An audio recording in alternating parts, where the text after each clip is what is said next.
بسم الله والحمد لله والصلاة والسلام على سيدنا ومولانا رسول الله وعلى آله وصحبه ومن والاه اما بعد۔ جو درخت ہوتے ہیں سڑکوں پر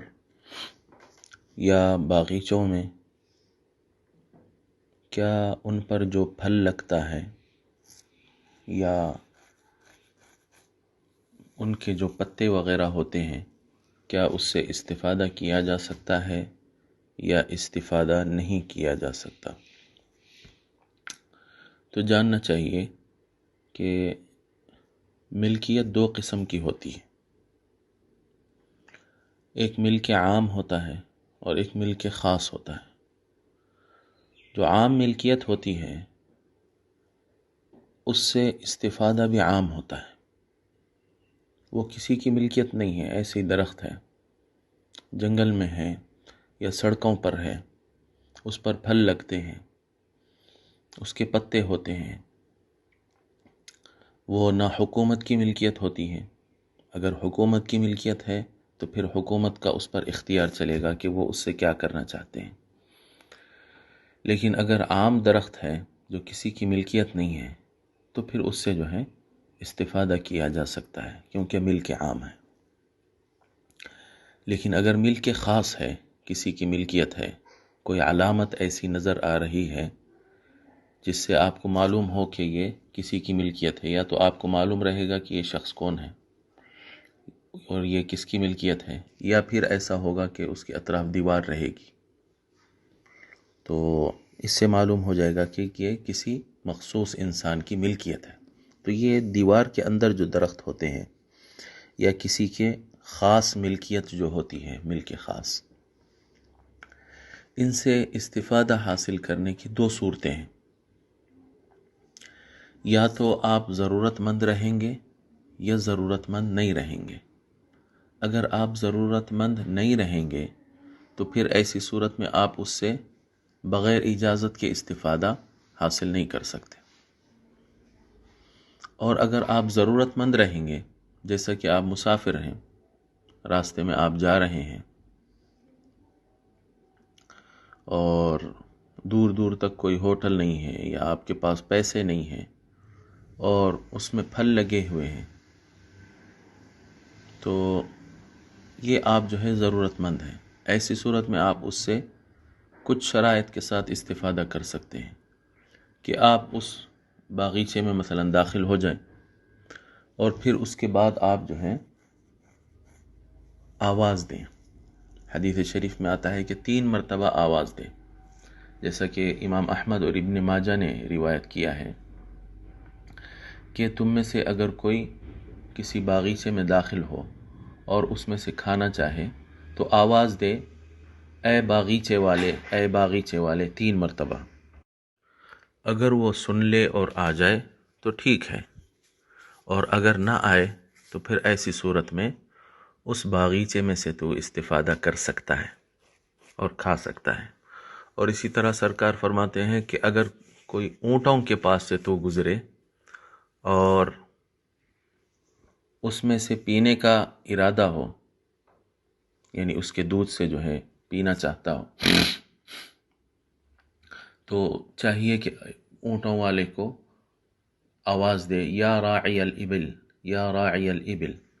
اے اونٹوں والے، اے اونٹوں والے، اونچی آواز جو ہے لگائے۔ اگر وہ سن کے آ جائے تو ٹھیک ہے، ورنہ تو اس سے پی سکتا ہے۔ تو یہ حدیث شریف سے معلوم ہوتا ہے کہ آواز دینا چاہیے، اور جو ہے اگر پھر بھی وہ نہ سنے کیونکہ ضرورت مند ہے تو پھر ایسی صورت میں پی سکتے ہیں۔ تو اس سے یہ ثابت ہو گیا کہ 3 مرتبہ آواز دے، اگر وہ نہ سنے تو پھر اس کا مطلب یہ ہے کہ اجازت ہے، پی سکتے ہو اور کھا سکتے ہو۔ اور ایک شرط اس کے اندر یہ ہے کہ اگر آپ کھا رہے ہیں تو وہیں بغیر جمع کیے کہ جو آپ اسی وقت کھا سکتے ہیں وہ کھا کے وہاں سے گزر جانا چاہیے، جمع کر کے لے جانا منع ہے۔ ابو داود کی حدیث میں آتا ہے کہ حضور اکرم صلی اللہ علیہ وآلہ وسلم سے درختوں پہ لگے ہوئے پھلوں کے متعلق پوچھا گیا، تو آپ صلی اللہ علیہ وآلہ وسلم نے فرمایا جو اپنے منہ سے کچھ کھا لے، منہ سے کچھ کھا لے کا مطلب کیا ہے کہ کھڑے کھڑے اسی طرح توڑ لے، راستے سے گزر رہا تھا، کھڑے کھڑے کچھ پھل توڑ لے اور وہیں بیٹھ کے کچھ کھا لے. تو اس کے متعلق من اصاب بفیہ، اپنے منہ سے کھا لے، مطلب اس کے لیے جو ہے اپنے پاس وہ جمع کر کے لے کے جا رہا ہے، اور اس طرح نہیں بلکہ وہیں سے پھل کچھ توڑ لے اور اس سے استفادہ کرے، اس سے کھائے.